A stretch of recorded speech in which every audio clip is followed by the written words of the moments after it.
Hello viewers, how are you? আশা করি আপনারা সবাই ভালো আছেন। আমিও ভালো আছি আলহামদুলিল্লাহ। আজকে কিছু ইম্পর্ট্যান্ট ইনফরমেশন দেবো আপনাদের ইউরোপ সম্পর্কে, ইউরোপ এবং ইউরোপের দেশ পর্তুগাল সম্পর্কে। আমি অনেক প্রশ্ন পেয়ে থাকি যে পর্তুগাল যাবার পর বা ইউরোপ যাবার পর আমাকে কি করতে হবে এবং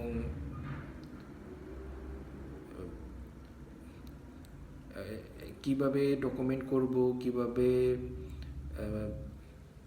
কি কি আমি সব বলে বলবো আজকে। সর্বপ্রথম হচ্ছে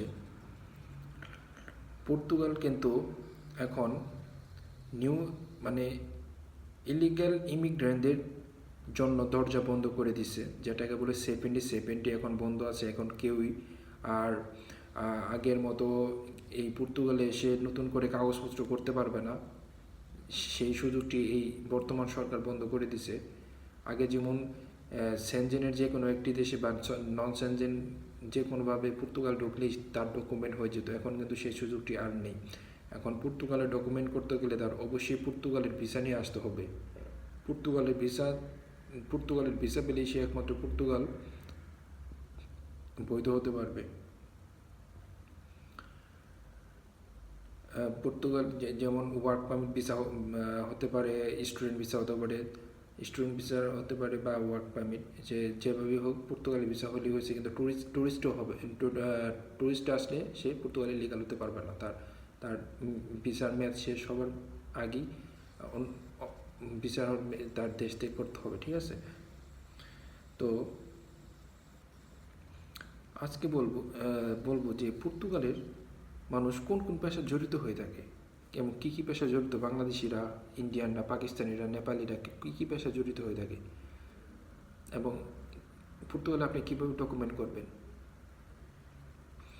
পর্তুগালে একটা আগে বলে দিলাম যে এই বর্তমান ডকুমেন্টের যে কাগজপত্র সিস্টেম এটা বন্ধ করা আছে।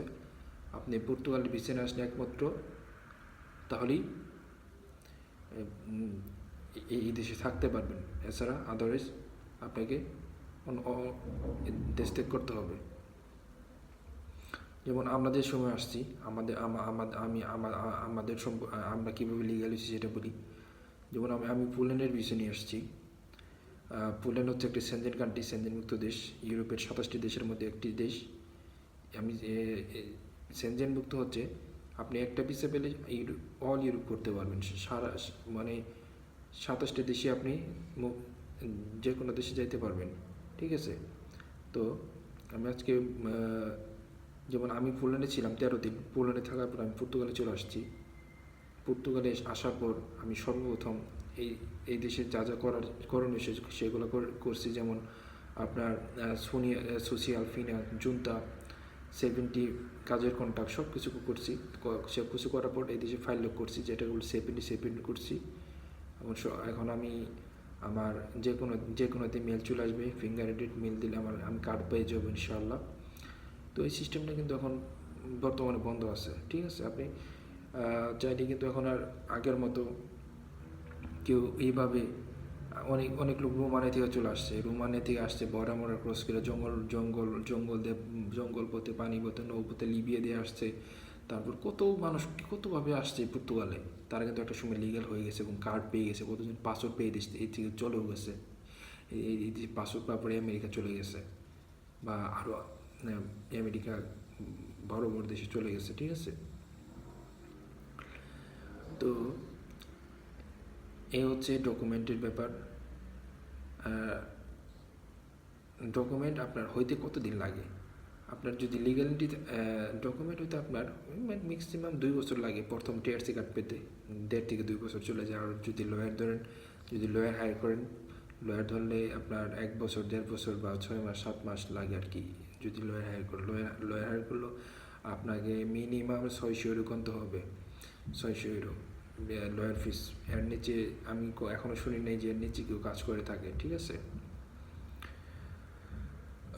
আর হচ্ছে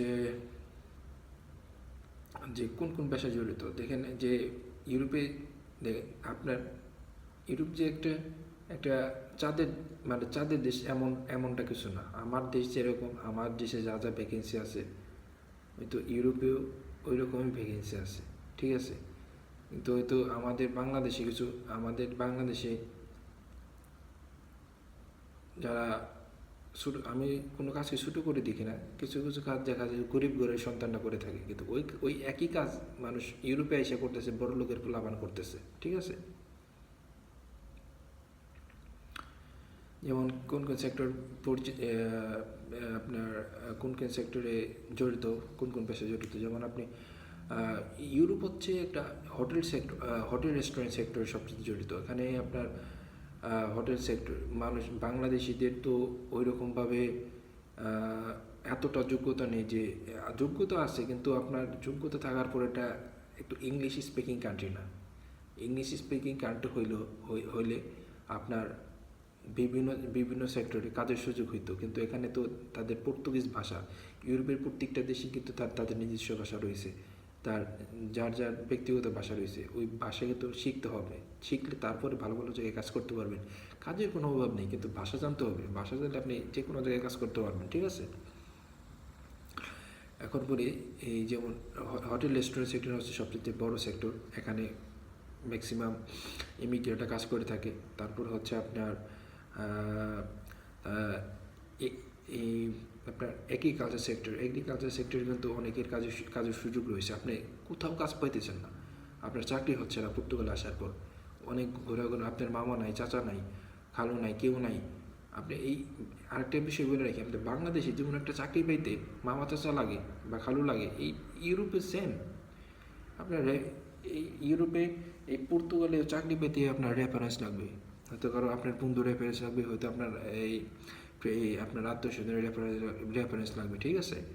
হয়তো প্রথম গেলে সিবি চাবে, সিবি ওইভাবে রেখে দেবে, কিন্তু রেফারেন্স ছাড়া কাজ পাওয়া খুবই কঠিন, ঠিক আছে। আর এগ্রিকালচার সেক্টর আপনি খুব সহজে কাজ পাই যাবেন, খুব সহজে কাজ পাবেন, কৃষিকাজ, মালটা বাগান, মালটা, তারপরে আপেল, এই কমলা, স্ট্রবেরি, ব্ল্যাকবেরি, ব্লুবেরি, তারপরে আরও অনেক পদের কাজ রয়েছে যেগুলো খুব সহজে পেয়ে যাবেন। কোনো সেক্টরের কাজ না পেলে আপনি এগ্রিকালচারের কাজ পাবেন ইনশাল্লাহ। তারপরে আরও আবার আরেকটা সেক্টর, সবচেয়ে বড় সেক্টর হচ্ছে, সবচেয়ে বড় বলবো না, কিন্তু অনেক বাংলাদেশিরা যে পেশায় জড়িত, বাংলাদেশি ইন্ডিয়ানরা যে পেশায় জড়িত, সেই পেশাটা হচ্ছে ফুড ডেলিভারি। এই ফুড ডেলিভারি কিন্তু অনেক মানুষ জড়িত রয়েছে এই পেশার সাথে, ঠিক আছে। আবার এই ফুড ডেলিভারি কিন্তু আপনি যে কেউ পর্তুগালে আসার পরপরই করতে পারবে না, তার কিন্তু এদেশে রেসিডেন্ট কার্ড হতে হবে। এটা যেমন উবারের অ্যাকাউন্ট করতে গেলে আপনার রেসিডেন্ট কার্ডের প্রয়োজন। রেসিডেন্ট কার্ড ছাড়া উবার অ্যাকাউন্ট ক্রিয়েট করা পসিবল না। ম্যান্ডেটরি হচ্ছে রেসিডেন্ট কার্ড থাকতেই হবে, মাস্ট বি। থাকার পর সে উবার অ্যাকাউন্ট ক্রিয়েট করতে পারবে।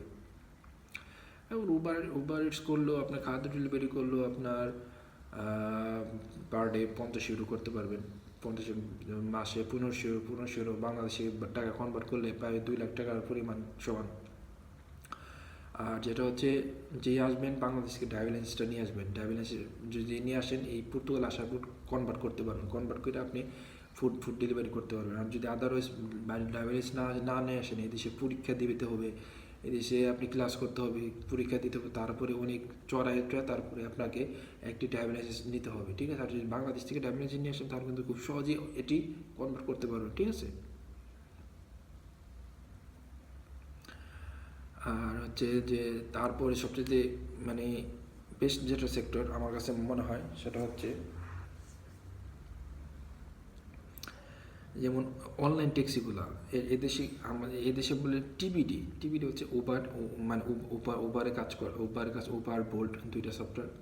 এই সফটওয়্যারগুলো এই পর্তুগালে কাজ হয়ে থাকে।